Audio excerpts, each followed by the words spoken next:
welcome to another episode of The Naked Apprentice. I'm going to need to change their name at some point. Anyway, last week we set the piles and the bearers for the decks at Prebbleton. If you haven't watched that episode, maybe watch that one first. There's a good pointer there on how to save yourself a day's work. A couple of days ago we had the concrete poured for the piles and for the little foundy up the side. And today we're going to start framing them out. Let's crack on, eh? Ooh, I've named the driver, eh?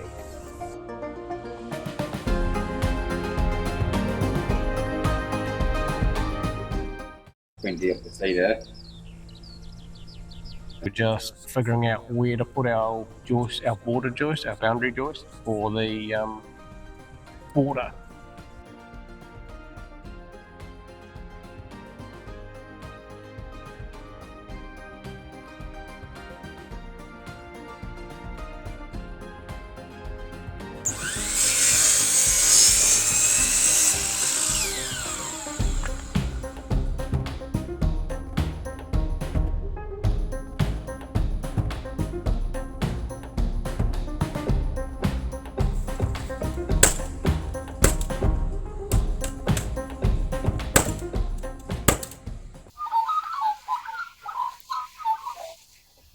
When I set the first board there, I'll just drill the 400 modules onto that board and then move the joist around to what they need to be. And then same with on this end here. And when you pull the string through, you know that the two ends are perfect and they're meant. They're dead 400s. Because if we set them with nails, they'll twist over, especially in the sun. Yeah. It just makes life a bit easier. You'll see what he means. Don't you ever put that on? How that slab turn out? It was bloody windy. Yeah. Horrendous. And Max was quite thick, but I think it came out right. Yeah, if you get them to add water, say carry however many litres of water, you can get them to add water to it to make it a little bit easier to work with. Yeah. That's come out alright, man. That's a pretty good finish. Rob will be happy with that. Yeah. Good slab. It's not bad. Lovely. And finish this one off. How have you even had the shirtless video the other day? Yeah. Did you put that one on OnlyFans? Yeah. Hi. Alright, so what we've done here is I'm going to put an extra half joist because it needs to reach into this window because of course the cladding sticks out. It's almost 100mm from the foundation, whereas over there it's the opposite. The window sticks out past the cladding. So we're going to have to do something different on that side. I think I might have mentioned in the last episode, it's a lot easier to pack your joist up than down, buzz them down. So that's why we try to set the bearer slightly low. That's the one. Nail that on.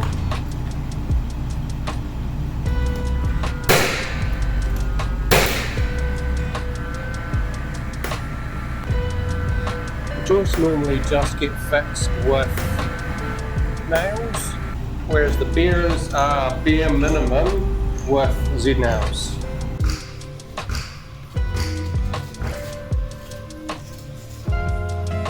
Really is all go around here.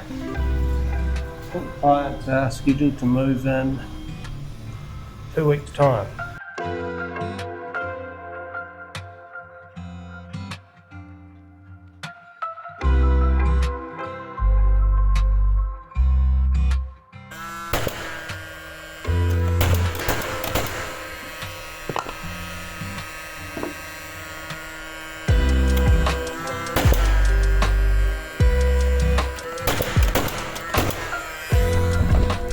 The purpose of these blocks is to catch the border we're putting around, so we space them out so that our screw lines are still roughly 400, so the length of this deck, and then divide it by 400 and then sort of space them out accordingly. You can usually, if you use 200mm blocks, you can put them at 400s and you've got a fair bit of play there. All good. Right, so now that's done, we can get the first actual joist on that will carry the main body of the decking. This will still be fixed to these blocks, and then from there I'll work out the spacings for the joists.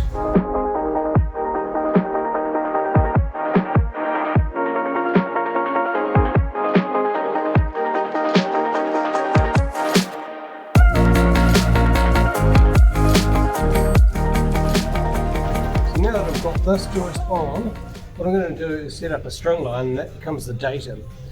I could measure off the joist itself, but with gauging and a little bit of roll in the joist and so forth, there's a chance that my measurements are going to be off.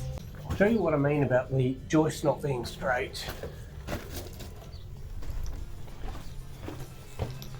So the string's straight, it's not touching anything. You look down here, hopefully you can see that. You can see the joist comes out a little bit, so if I use the joist as a datum, all my joists will be curved. Alright, so I've taken some measurements. So I've measured off the edge of the joist because you can't really measure off a string line by yourself. We have a total length of 4496 from the outside of that joist, so the house side of that joist, to this string line. The difference between the joist and the string line is 123 mil. Got a 3 mil gap normally between your boards, so that's two ends, so minus 6 mil. That gives us 4367. We divide that by 400, which is our maximum spacing for this type of decking. That gives us 10.917 blah blah blah. So the last whole number is 10, so you minus 10 and then times the result, so 0.9175 times 400 gives you 365 millimeters. Now that's not too bad, but what we can do to make it a little better is add 400 to that, so one more joist spacing, and divide that figure by 2, gives us 383.5.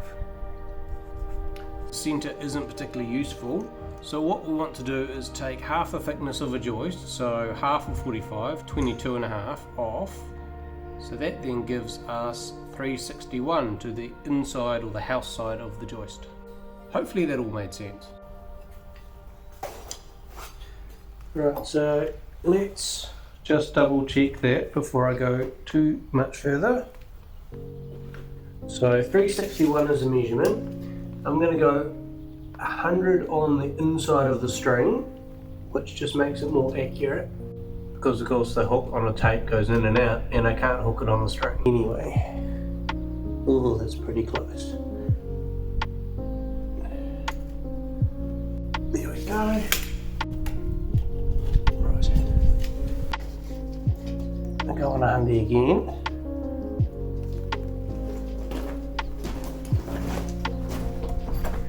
So over here we want to be at 3.7 would be the last one. We can actually just go like this. Oh, look at that. 362 maybe. So yeah, I think that works. Right, so from here I can mark where my joists are going.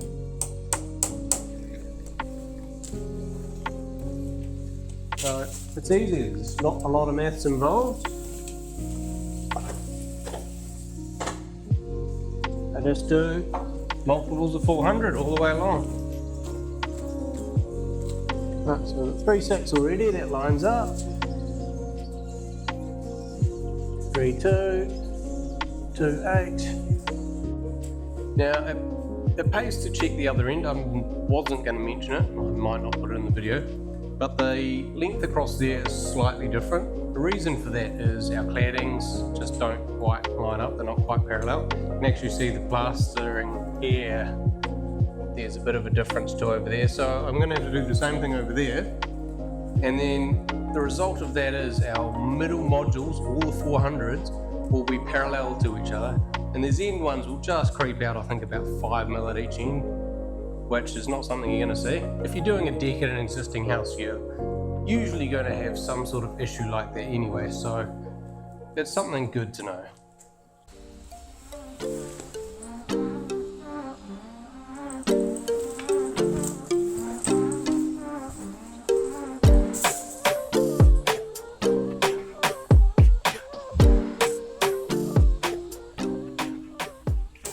The beauty of doing it this way is using running measurements off a single datum is that if you make a mistake, it's a one-off mistake affecting one joist.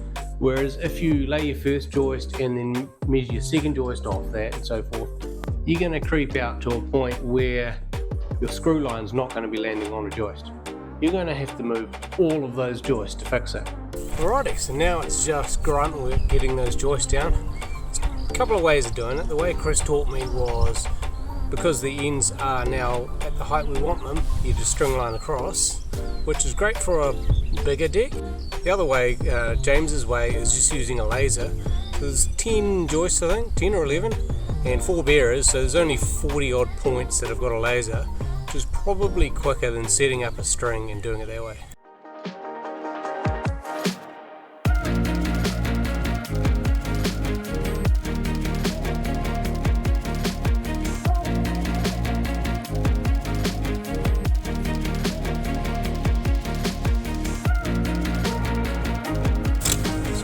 Done. So that process there took about 2 hours, whereas all the preparation and putting fixings on and whatnot took all morning. James was here for a couple of hours. Still a bit of blocking and so forth to do, but most of the structure's done now. But the last step is putting a closer or boundary joist, whatever you want to call it, along the perimeter. That helps to tie it all together. So what we're doing is getting a string line down the wall so that we've got a nice line. We've got an offset, so our last board will finish in line with the wall. We've got 20mm plus 5 plus 45, so we cut 70mm back from that wall.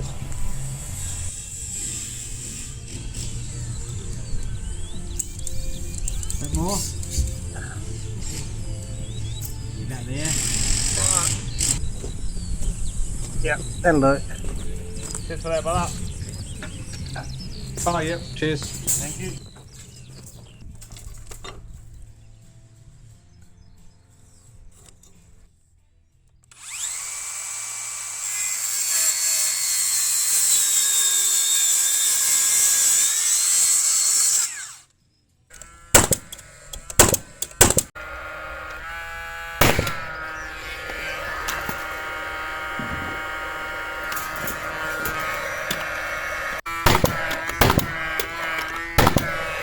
It has been a big couple of days, so I've showed you most of the basics of framing a deck. It gets a little bit different when there's heights involved and balustrades and stairs and bigger timber, and it gets a little bit more complicated when you've got columns and corners to work with. I might go into some of those details in the next episode when we start putting the decking on, which might actually not be for a couple of weeks because I'm away next week. We'll see. Anyway, thank you very much for watching, and I'll catch you guys next time. Cheers!